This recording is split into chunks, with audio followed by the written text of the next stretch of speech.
আমরা বলেছি আমাদের নারীর এতক্ষণ নারীর কথা হচ্ছে, আমরা সরকারকে বলেছি, আমাদের যারা আলেম ওলামা আছেন আমরা তাদেরকেও বলেছি, দেখেন ইসলামকে যখন আপনি রাষ্ট্রীয়ভাবে কায়েম করার কথা বলবেন, রাষ্ট্র কিন্তু সকলের জন্য একটা ব্যবস্থা।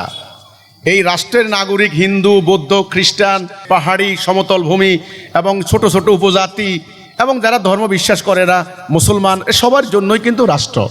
এই জন্যে রাষ্ট্রের দুটি বৈশিষ্ট্য, একটা হলো রাষ্ট্র সার্বজনীন এবং রাষ্ট্র হচ্ছে সকলের জন্য, জাগতিক এবং সার্বজনীন। তো আমার আইনগুলো যদি এমন হয় যে সংকীর্ণতার মধ্যে থাকে, একটা নির্দিষ্ট ধর্ম পালন করতে পারে ধর্মের অনুসারীরা, বাকিরা পালন করতে পারে না, তাহলে এটা রাষ্ট্রীয় জীবনে কায়েম করা মুশকিল হবে। এই জন্যে ইসলামটা কিন্তু এমন নয়। দেখবেন ইসলাম হচ্ছে উদার, ইসলাম হচ্ছে প্রাকৃতিক নিয়মের উপর প্রতিষ্ঠিত। এটাকে বলা হয় দ্বীনুল ফিতরাত। যেমন অক্সিজেন, মানুষ বেঁচে থাকার জন্য অক্সিজেন দরকার, এটা মুসলমানেরও লাগে, হিন্দুরও লাগে, খ্রিস্টানেরও লাগে, লাগে না?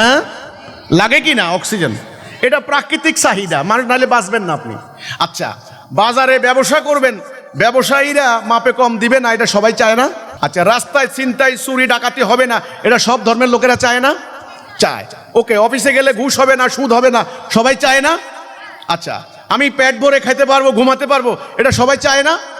তাহলে এটা তো মানুষের বেসিক নিডস, এটাকে বলা হয় হিউম্যান রাইটস, এটাকে বলা হয় মানবাধিকার। এটার কোনো নির্দিষ্ট ধর্মের মানুষের না। আমার এখানে কথা হচ্ছে, হিন্দু বলেন, খ্রিস্টান বলেন, আর উপজাতি বলেন, অন্য ধর্মের মানুষ বলেন, আমার আল্লাহর বিধানটা যদি কায়েম করতে পারেন রাষ্ট্রীয় জীবনে, জাতীয় জীবনে, তবে আপনারা যেটা চাচ্ছেন সেটার সমাধান হবে ইনশাআল্লাহ।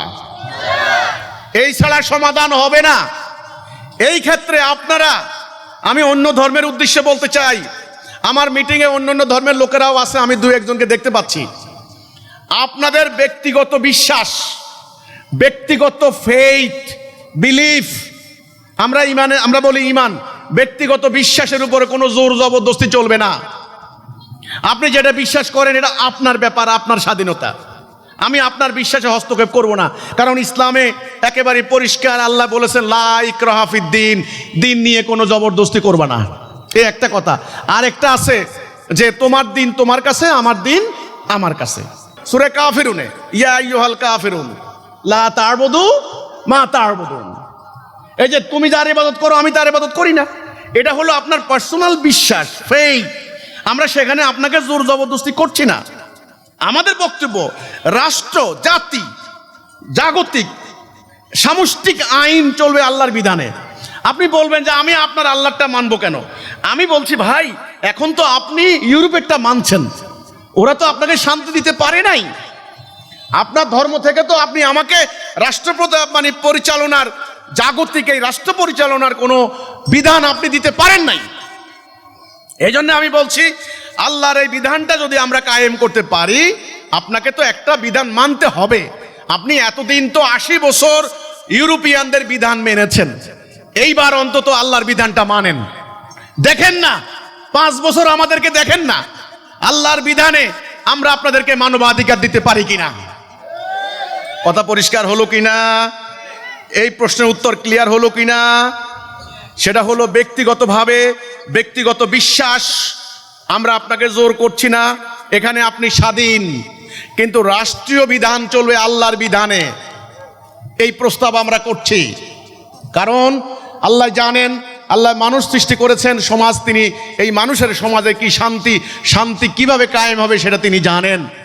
সেজন্য আমি বলি হিন্দু, বৌদ্ধ, খ্রিস্টান, পাহাড়ি, সমতল ভূমি, উপজাতি এবং যারা ধর্ম বিশ্বাস করেন না, সবাইকে আমি বলতে চাই, আপনাদের যে প্রাকৃতিক চাহিদা, আপনাদের যে মানবাধিকার, আপনাদের যে ন্যায় বিচারের কথা বলছেন, সেই ন্যায় বিচার, সেই বাক স্বাধীনতা, সেই মানবাধিকার প্রতিষ্ঠা করার জন্য হিজবুত তাওহীদ কর্তৃক প্রস্তাবিত আল্লাহ দেওয়া দ্বীনুল হক জাতীয় এবং রাষ্ট্রীয় জীবনে যদি আপনারা কবুল করে নেন, গ্রহণ করে নেন, ইনশাআল্লাহ আপনারা কাঙ্ক্ষিত শান্তি, মানবাধিকার ফিরে পাবেন।